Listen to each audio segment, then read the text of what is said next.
People की भूतनी। उत्तर प्रदेश के एक छोटे से गांव में गांव के किनारे एक प्राचीन पीपल का पेड़ था। गांव वालों का मानना था कि इस पेड़ पर पीपल की भूतनी नामक एक आत्मा का वास था। किंवदंती के अनुसार यह आत्मा कामिनी नाम की एक महिला की थी, जिसके साथ उसके प्रेमी ने गलत व्यवहार किया था और उसे धोखा दिया था। उसने पीपल के पेड़ के नीचे अपनी जान ले ली थी और कहा जाता है कि उसकी बेचैन आत्मा तब से ही पेड़ पर भटक रही है। बच्चों को पेड़ के पास न जाने की चेतावनी दी गई थी, खासकर सूर्यास्त के बाद। वे अक्सर गांव की अलाव के चारों ओर इकट्ठा होते थे और पेड़ के पास होने वाली डरावनी घटनाओं और अजीबोगरीब घटनाओं के बारे में कहानियां साझा करते थे। ऐसी ही एक कहानी बच्चों के एक समूह के बारे में थी, जो आधी रात को पेड़ पर जाने की हिम्मत एक दूसरे से करते थे। एक रात 4 दोस्तों रवि, मीरा, अनिल और प्रिया ने अपनी हिम्मत की परीक्षा लेने का फैसला किया। वे अपने घरों से चुपके से निकलकर पीपल के पेड़ के पास पहुंचे। जैसे ही वे पास पहुंचे, ठंडी हवा चलने लगी और पत्तियां भयावह रूप से सरसराने लगी। चांदनी की रोशनी ने पेड़ पर भयानक छाया डाली, जिससे पेड़ और भी भयावह दिखाई देने लगा। क्या तुम इस बारे में निश्चित हो? मीरा ने फुसफुसाते हुए कहा। उसकी आवाज कांप रही थी। यह सिर्फ एक पेड़ है, रवि ने बहादुरी से पेश आने की कोशिश करते हुए जवाब दिया। भूत जैसी कोई चीज नहीं होती। वे पेड़ के चारों ओर एक घेरा बनाकर खड़े हो गए, हिम्मत के लिए हाथ पकड़े हुए।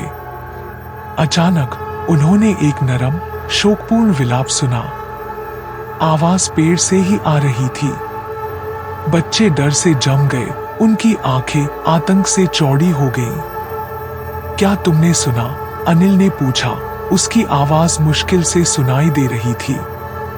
इससे पहले कि कोई जवाब दे पाता, पेड़ के पीछे से एक आकृति उभरी। यह एक महिला थी, जिसने फटी हुई सफेद साड़ी पहनी हुई थी। उसके लंबे बाल उसके चेहरे को ढके हुए थे। वह उनकी ओर तैरती हुई आई। उसके पैर जमीन को नहीं छू रहे थे। पीपल की भूतनी, प्रिया ने चुप्पी तोड़ते हुए चिल्लाया। बच्चे भागने के लिए मुड़े, लेकिन आत्मा के ठंडे, भूतिया हाथ ने रवि के कंधे को पकड़ लिया। उसकी खोखली, बेजान आंखों में देखते ही उसे अपनी रीढ़ की हड्डी में ठंडक महसूस हुई। तुमने मेरी शांति क्यों भंग की? आत्मा फुसफुसाई। उसकी आवाज रात में गूंज रही थी। हमें खेद है, हमारा ऐसा करने का इरादा नहीं था। रवि रोया। उसके चेहरे पर आंसू बह रहे थे। आत्मा ने उसे छोड़ दिया और वापस पेड़ पर तैर गई। यह जगह छोड़ दो और कभी वापस मत आना, उसने चेतावनी दी। नहीं तो तुम्हारा भी वही हश्र होगा जो मेरा हुआ। बच्चे डर से धड़कते हुए गांव की ओर भागे।